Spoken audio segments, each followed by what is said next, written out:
Good evening and welcome back to the second session of the series Smell the Beans. And I'm Priyanka Bhatnagar.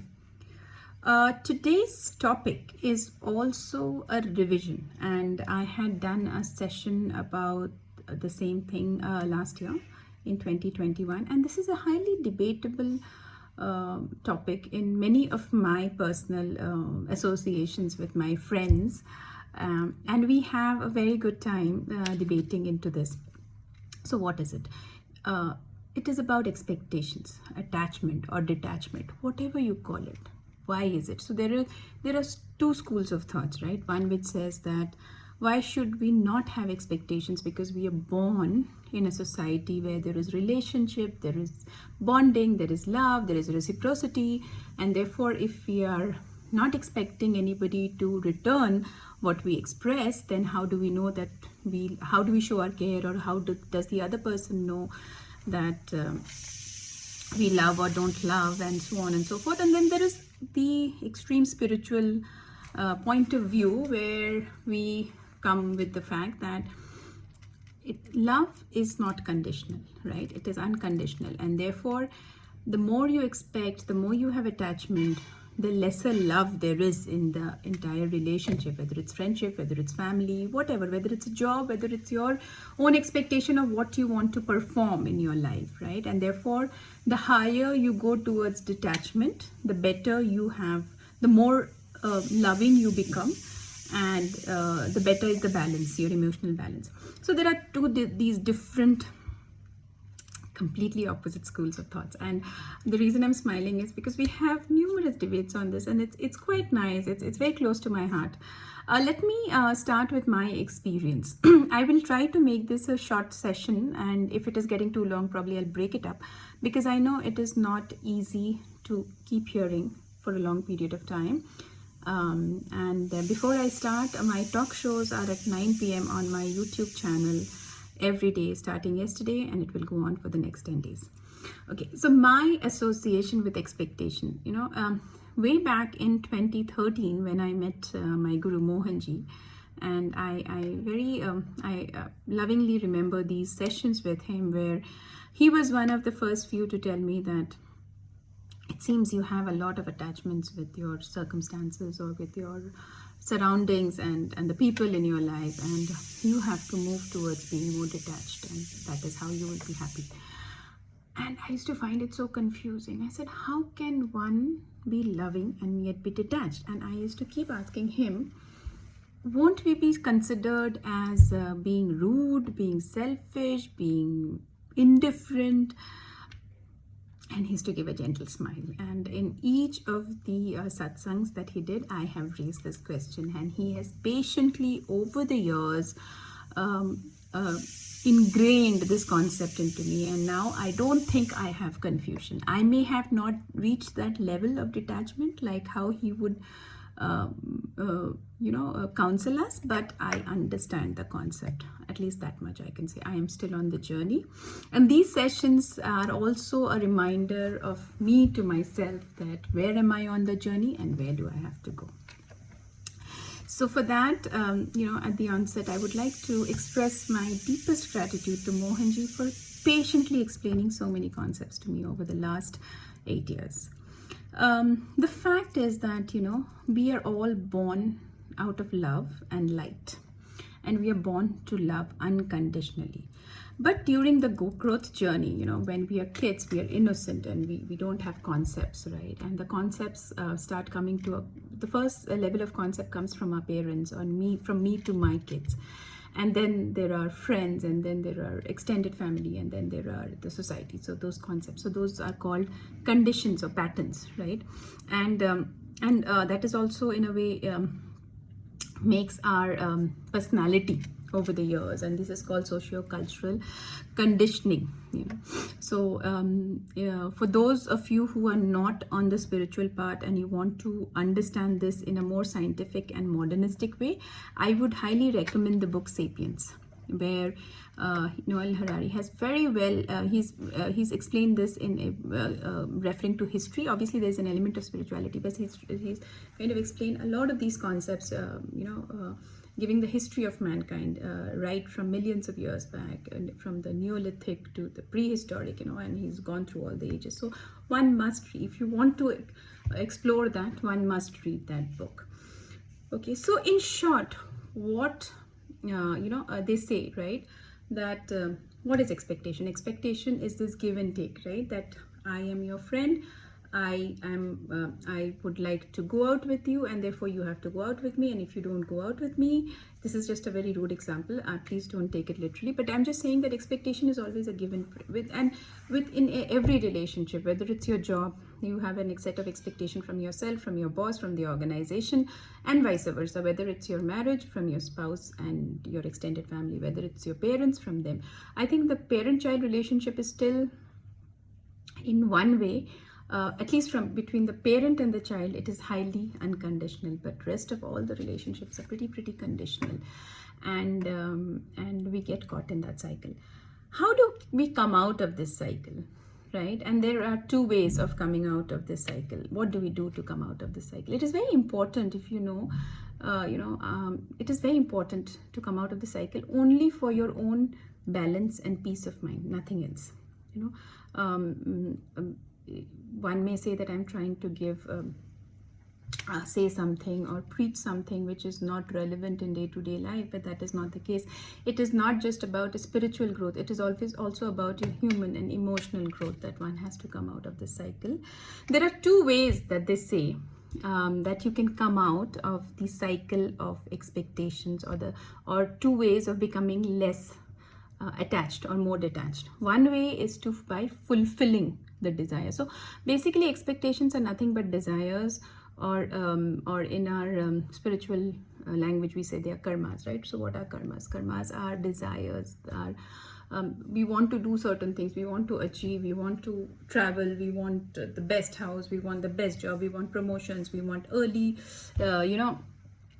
instant gratification, and so on and so forth. There are so many wants, right, from a human perspective, like we say, right? And then what do we do? So either we fulfill those desires. So once we fulfill those desires, we are satiated, we do not have any bondage or frustration, we are happy, and we move on, we move to the next desire. That is one way, very simple way, but difficult, right? Like I may say I want a Lamborghini, like I can't even afford forget Lamborghini, I can't even afford 1/4 for Lamborghini. So what am I talking about? Like I may keep telling myself I want to fulfill my desires, but what do I do? I mean, it's not practical, right? So one has to be practical, but that is where we lose the balance, because we are not practical when we are very attached to a desire, right?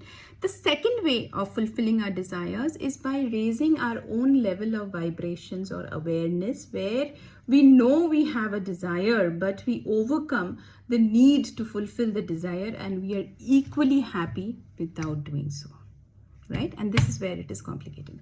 So this means that yes, I want a Lamborghini, but I am realistic. I know that I cannot afford a Lamborghini. So whether I have a Lamborghini or not, it doesn't really change my life. It doesn't give me better sleep at night. It doesn't give me more health. It doesn't prevent me from COVID, for all you know. That's what we're trying to protect ourselves from, right? So it does not give me anything extra, and therefore, why am I really struggling with the thought that I want a Lamborghini? Is it really worth it? So that's the second situation I'm sorry about this. So that's the second situation, and that is called increasing our awareness, which happens through knowledge, which also happens through age and maturity. I'm not denying. Obviously, there is a difference when we are in our 20s, and there is a difference when we are in our 40s, and maybe when we are in our 60s, right? So it comes. Now, the first stage is a typical, where we are trying to satiate our desires, overcome it, and therefore moving on to the next one. Is called a typical human state. And I gave an example, right? I want a car, I want a bigger house. But in that state, what will happen, you will realize, is you will always keep on having desires. You will never reach an end stage to say that, hey, I'm done. I don't have any more desires, and therefore I'm at peace. So you'll always be in a state of not having peace, right? Though you're fulfilling your desires, shedding it, moving ahead, but there will always be that state. The second state is called the monk state, typically. The monk state of the mind, where you have raised your vibration to such a high extent that in spite of knowing that, or in spite of having desires, you know that these don't help you in your journey of life, and what helps you is to stay healthy, is to be happy, is to be joyful.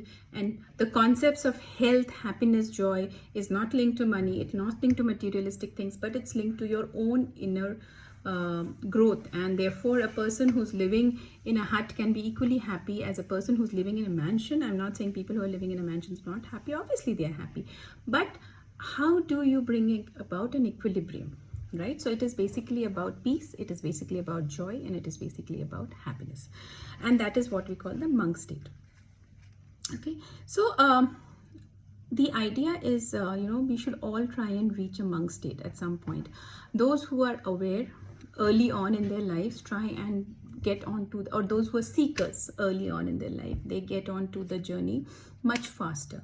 Those who are, and many of us get onto the journey with age, as I said, with experience, with knowledge. So basically, it's knowledge, reading, wisdom, and contemplation, which brings in these states of expectations and non-expectations, and therefore the journey is very easy for those who can kind of bring in that state it at a faster, or who can prepone, right?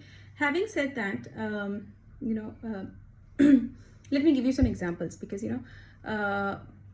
like for instance, like as I said, the mother-child relationship is the most unconditional, because the mother is never unhappy or heartbroken with whatever the child says, right? Because even if, say, a child is very rude to a mom, the mom will not get heartbroken and say, oh my god, I'm not going to speak. But it often happens with friends and your relationship with friends. And therefore, what is the remedy, right? What is the remedy? So like I said, not that all of us are looking for a remedy. Some of us are already in a aware state. Some of us are born with higher vibrations, and therefore very early on in their life they have these realizations, and they are generally happy and balanced, right? Most of us are actually caught in our karmic circles, and therefore they are not able to come out of it, and they like to live their life with highs and lows. And that is what also, the book Sapiens covers about, that we are so conditioned over millions of years in a socio-cultural setup that it really doesn't bother us, and we like to be happy, we like to be unhappy, we like to have those highs and we like to have those lows, and therefore we are caught in the karmic circle. And when we are caught in that karmic circle, unfortunately we don't realize that we are not joyful, we are not satisfied from the within, but we are not even aware to reverse it, right? However, those of us who have that slight realization that I want to get out of this phase of having highs and lows, I want to have a very stable relationship, whether it's with my job, whether it's with my spouse, whether it's with my family, whether it's with my friends or my environment or my setup, right? Then they will start researching more, or they will, I can also tell you of many resources, but they typically, the first step is to get into a contemplative state, right, where you start questioning what is it which is causing unhappiness. Like, let me give you an example of my life, right? So it's very funny, when I think of it. One of the most stickiest relationships in most adulthood is our relationship with our spouse, right, where we have the maximum attachment, and in a way we should try to have the maximum detachment, right? And but to be kind of and so it is also the stickiest relationship when you want to create that sense of detachment, because the attachment and the expectation is so high, right? So when I got married many years back, we were obviously in a gender equal marriage, right? We come from that generation where we both professionally equally qualified, we do equal types of job, we earn equal amount of money, and therefore we have equal sense of power. And therefore when I got into a marriage, in my mind everything was equal, right? Now the point, and as women, the socio cultural conditioning over the years, no matter how well you have been brought up in terms of whatever education you have been given, or however much of freedom you have been given at home, you have seen your grandmother and your mother running the house, taking care of the house, doing the cleaning, taking care of whether everybody has had their meals or not, so generally being the caregiver, right? So that is ingrained somewhere in some instinct of your mind, and whether you've done it or not in your pre-marriage days, but it stays in your mind. That is point number one. But the kind of upbringing and the setup I was brought up in my mind somewhere there was this conflict that we are gender equal. So if I am cooking, the husband also should be cooking. If I am chopping, the husband also should. If I am cleaning, the husband also should be cleaning, right? And these are expectations that I had. I'm not saying my husband had these expectations. I think from that perspective, men are simpler, women are a little more complicated. They have expectations, they don't express, they don't communicate, and that's where the conflict starts. So yeah, so in the initial days of the marriage, when both of us used to work, we used to do similar kinds of job, we used to have similar number of hours, but I used to come home and I used to do the cooking, and I'm expecting that my husband will help me, or he will help in washing the vegetables. I also never have cooked in my life, so I would call up my mother or my mother-in-law to kind of take down recipes, and while I was doing so, I would be expecting that he'll ask me, okay, can I help you with something? Can I get something? Can I do the cutting, chopping? Or I would like to spend the weekends doing grocery shopping or buying vegetables, and he would say, what the hell, why do we need to, I'm sorry about the language, he would say, well, like, why do we need to do that? Because we can order and it's just two of us, we can do something, let's spend time together, let's watch the TV. And I would say, oh no, why are we not doing household work? So that's the first level, because there is a huge expectation mismatch which you are not communicating, which builds from one thing to another, and then it snowballs, right? The point is, these things were in my mind, right? These things were not in my husband's mind. I expected him to cook. He didn't expect me to cook. He thought that if he can sit and watch TV, I can also sit and watch TV, and we can both order. And if it is not healthy, we'll think we can keep a cook who will do the cooking. But he did not expect it. I thought that since we are married and all my life, my mom has done the cooking till, so I should also be learning how to cook, and I should be doing the cooking irrespective of everything. And therefore, that's how. So these are very small examples, but these snowball. So it took me years to shed some of these expectations. And now I think we are in a much happier, and like most of you might feel that this also happens with age, but I think one of the credits I give is to Mohanji, because he showed me the way that you're caught on with many concepts in your life, right? And some of the time these concepts snowball into something larger. So this is where the first level of conflict happens, right? And one needs to identify. So like I said, if you're a seeker, you need to identify what is giving you stress, even if it is a relationship with your friends, right? Like I have my school friends and college friends, and some of them for years we haven't spoken, right? And even if they call up now, and even if they ping, I would open my heart and my arms and I would embrace them, because that's the kind of bond that one shares. But probably there used to be a point in time where I would be pondering, okay, why this person hasn't called me? Does she not love me anymore? Does she not care about me anymore? I get to know from another friend that she's called someone else, but she's not called me. So that also creates that element of doubt. So doubts, insecurities, anxieties, all these stem from expectations again, right? But now I know that I know that I love her. I know that she loves me, or he loves me, whoever the friend is. And even if you're not talking, there are reasons why we are not talking. When we are talking, the first thing should be, don't be cynical. So this is one thing that I would really say I have learned it from my life lessons. Sometimes when we expect a lot from certain relationships, even if it is within cousins, within family, within, and you feel you've been ignored, and then the person calls up, and the first thing you respond and react to is by cynical. Oh, you finally got the time. No, don't be cynical. Open your heart. Probably the better way of saying is that I was expecting to hear from you for a long time. Is everything okay with you? I was concerned. Doesn't that sound better? Because you are saying that you are expecting to hear, you're communicating openly. At the same time, you are being very positive. You're showing your love and your concern. So do that. And I remember once I was having a tough time in my certain friendships of mine very long ago. And as usual, my bouncing board is typically Mohanji, and I would write to him.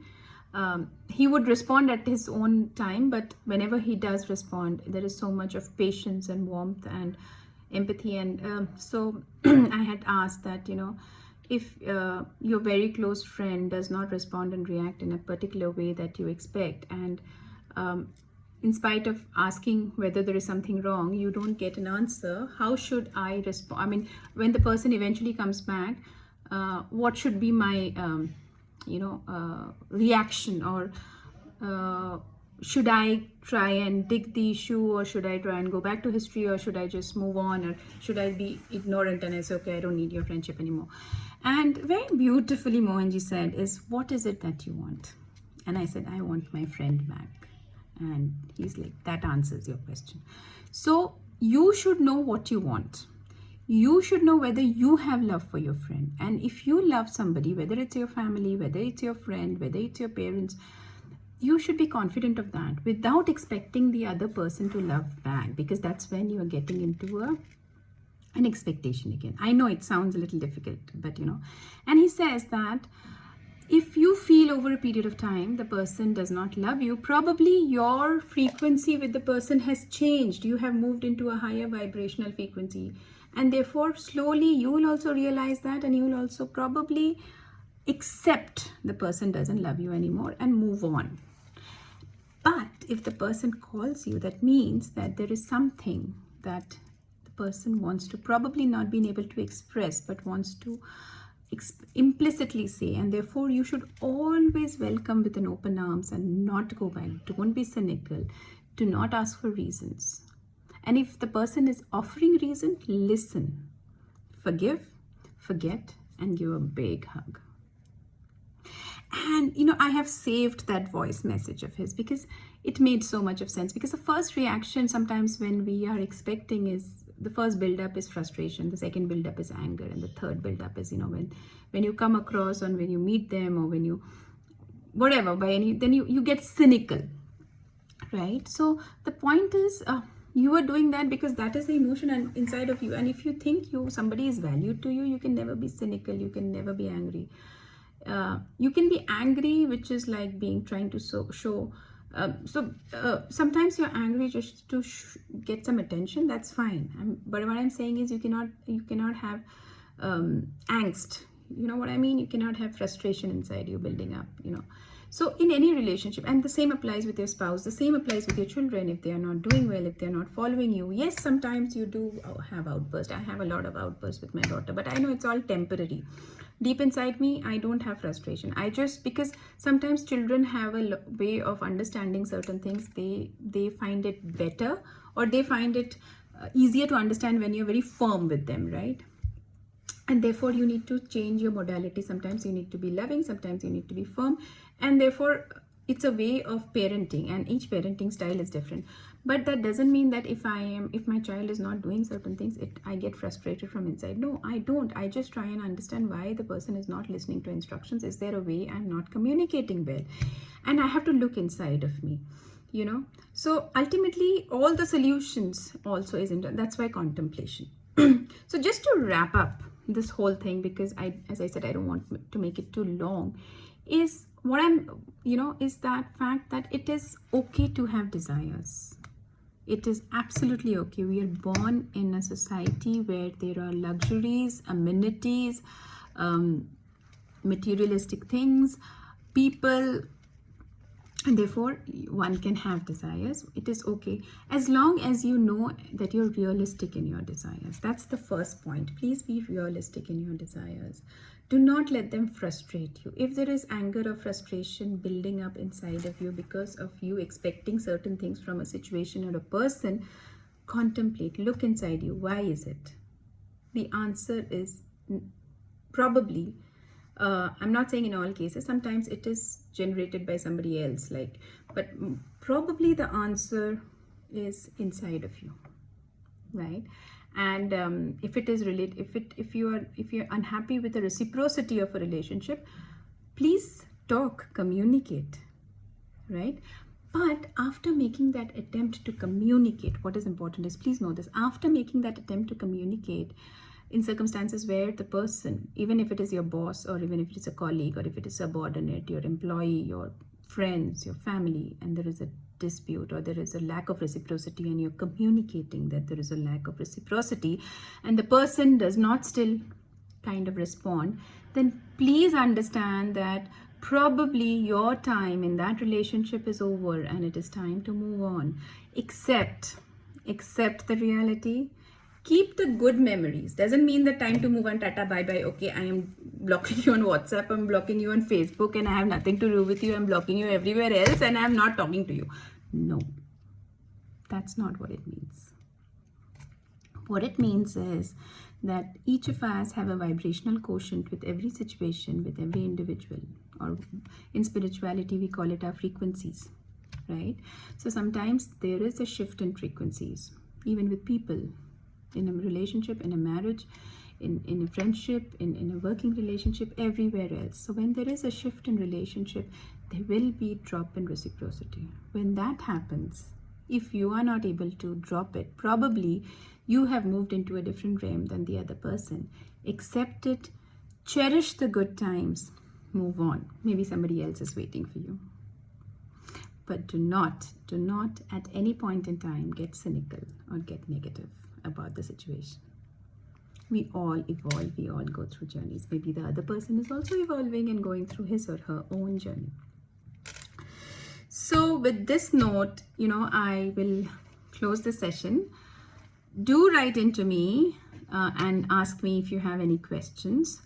There are lots of resources available. You could also go to, as I said, read the book Sapiens.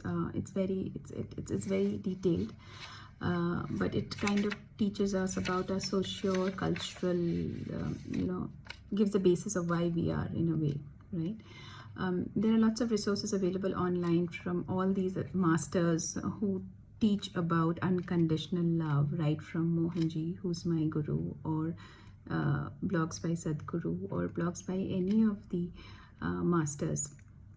If you read them, it would give you the same message, because all of us finally are, or if you, one of the books which has really inspired me is the autobiography of a yogi, and please read that if you can. It's a slightly serious book, but please read that.